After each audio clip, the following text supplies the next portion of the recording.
I'm a huge fan of Stranger Things, and obviously, I was super excited for the season 3 as well. But I was a bit busy and wasn't getting the time to see the latest season. But I have finally managed to finish watching it, and here is my review. Hello guys, my name is Shubhadeep Mondal.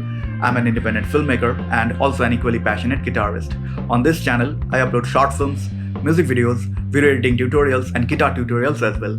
So if you're new here and are interested in any of these topics, then please consider subscribing by clicking on the big red subscribe button down there, and also click the bell icon next to it to turn on notifications so that you don't miss any update whenever I upload a new video. Now before moving on with the video, let me tell you upfront, if you haven't finished watching the entire show yet, then now is the time to stop watching this video, because obviously I'm going to spoil everything for you. So getting all those things out of the way, let's get started with the video. Well, there are a lot of things to talk about this season simply because of the fact that this is just the best season of the series. I think Duffer Brothers are really genius and are being able to continuously outdone themselves. They have constructed the story in such a way that you just get glued to the screen. You wouldn't feel bored for a single bit, and this holds true for all the episodes of this season, and this is so commendable.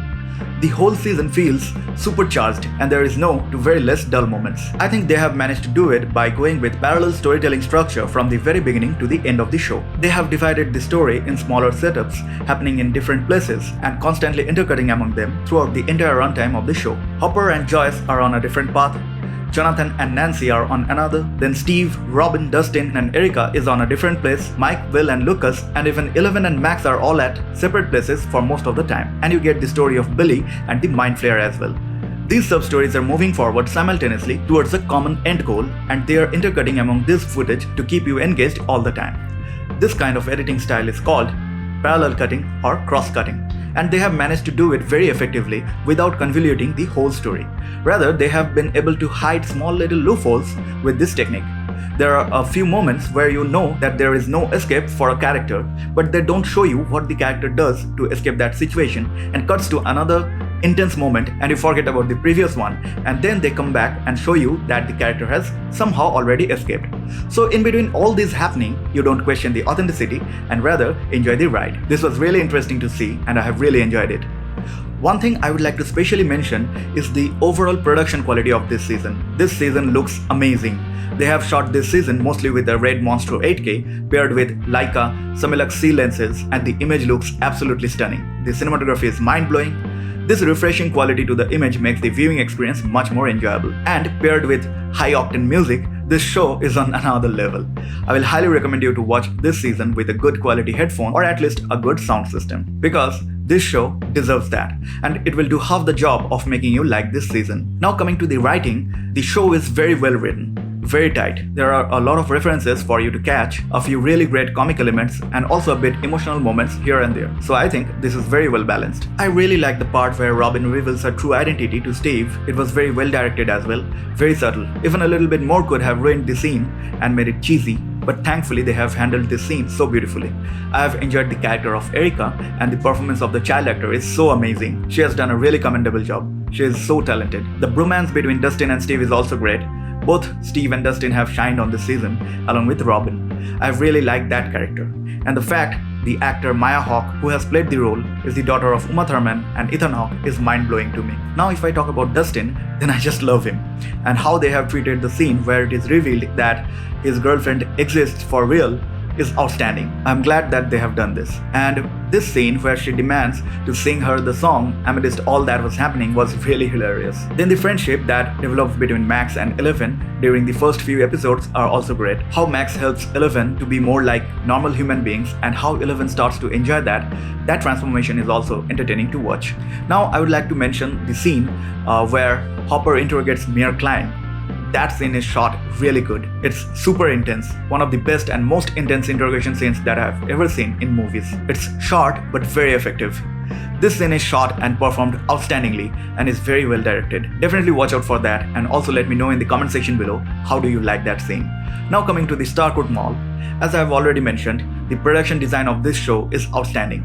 The mall looks very convincing and all the shots inside the mall look amazing. There are a few shots that look like straight out of a video game sequence, and that's awesome. Now I think the most well-developed character of this season was of Billy. I think he has a great character arc in the story, and I have really dug what the makers wanted to do with his character. You get to feel a lot of emotions for Billy on this season, and they have also managed to empathize you with him at the end where he sacrifices his life to save Eleven from the Mind Flayer.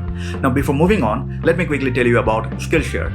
If you are really passionate about something like filmmaking, photography, script writing or any other creative skills that you want to develop and learn properly, then you can check out Skillshare.com. It's an online learning community having thousands of high quality classes on various topics like filmmaking, video editing, design, business, tech and more. You can learn and develop any skills you want from the comfort of your home. And the best thing about it is, once you subscribe to their service, you will get access to all of their library. You can learn anything that you are interested in anytime. Nowadays, most people rely on online classes and you should definitely check out Skillshare. So if you're interested, click on the Skillshare link in the video description below to sign up, and the first 500 people to sign up through my link will get 2 months of premium access for absolutely free. So definitely check that out.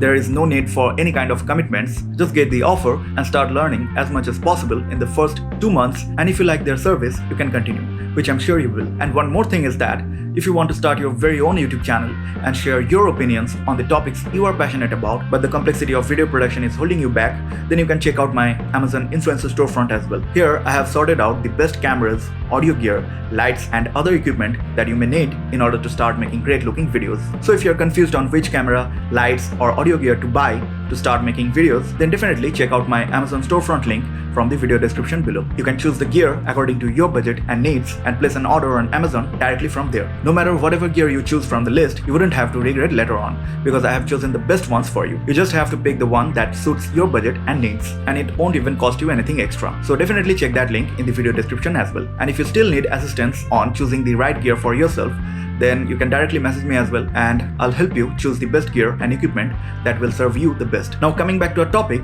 the most heart-wrenching moment in the entire season is the letter from Hopper to Eleven and how they have presented the climax on an emotional note, literally. Although in the post-credit scene you get a hint of the fact that perhaps Hopper is still alive, but they have really succeeded in making you feel empty at the end of the show. Another great character was of Dr. Alexei, the Russian scientist. The actor who has played this character has done a terrific job. He hasn't uttered a single English word, but still expressed his feelings only with subtitles, and we strongly root for this character during his death scene. It really makes your heart weep.